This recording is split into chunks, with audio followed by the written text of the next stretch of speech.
Hello viewers, in this video I will show you how to fix Gcash game not opening problem.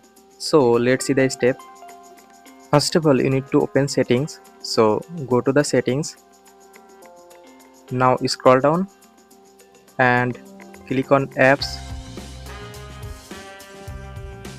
Now click on search bar and search for Gcash.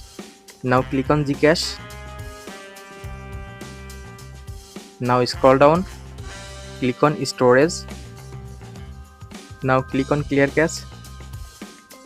Now go back, click on force stop. Now click on OK. Now go back to home screen. Go to the Play Store.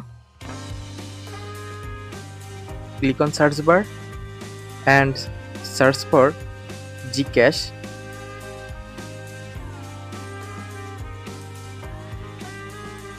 Now click on update and update your Gcash.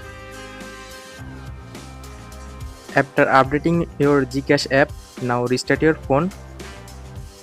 Just restart your phone. After all steps, now check your problem solved successfully. So thanks for watching.